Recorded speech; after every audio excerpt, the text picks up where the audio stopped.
Adam and Eve, our first parents, knew God in the Garden of Paradise. God spoke to the patriarchs and prophets and gave them messages for the rest of men. God gave the commandments to Moses. Our Lord Jesus Christ, God Himself, came and taught about God. From Adam and Eve down to the present, all men have acknowledged the existence of God.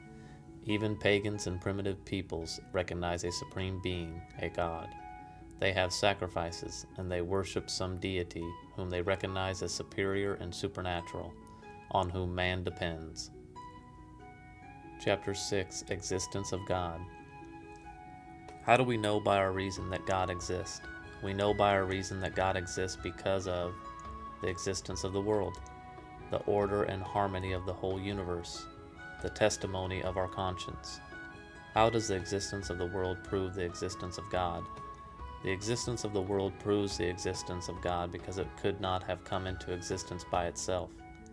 Everything in the world had a beginning. Men, animals, plants, the earth, planets, and stars, all had a beginning. They could not have come into existence by themselves. They must have been made by someone who had no beginning. Planets and men could no more have made themselves than a watch can make itself. The astronomer Kircher had a friend who denied the existence of God. During a visit one day, this friend saw a globe in the study of the astronomer. "This is an interesting globe," said he. "Who made it?" "Why," replied Kircher, "it just made itself." The friend had a hearty laugh at the idea. Kircher asserted, "It would be much easier for a little globe like that to make itself than for the immense globe of the earth to create itself." When we see footprints on the sand, we conclude that someone has passed that way. The universe is filled with the footprints of a supreme creator. Every single existing thing or being gives clear testimony of him. A light cannot kindle itself. After it is kindled, it will go out in a few hours. But the light of the sun in the heavens has burned for thousands of years and continues to burn. How do the order and harmony of the universe prove the existence of God? They lead us to infer the existence of a supreme architect and perseverer of surpassing skill. The heavenly bodies go along their appointed courses age after age. The seasons succeed one another year by year.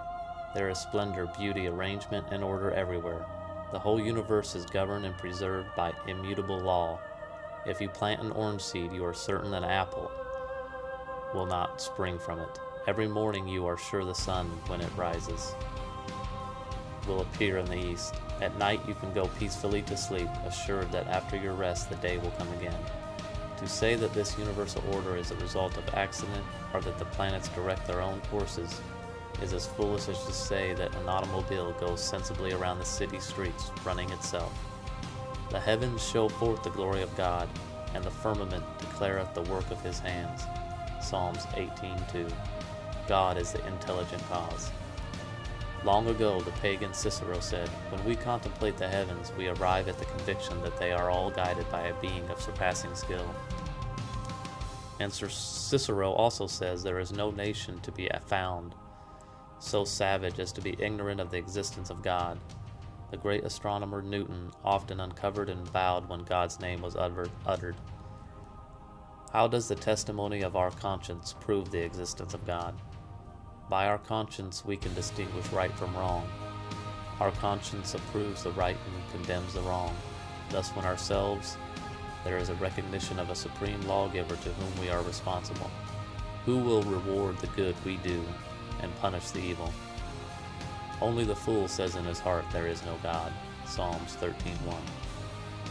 Those who persist in denying the existence of God in spite of external and internal testimony are atheists who are eaten up by pride, or live vicious lives, or both.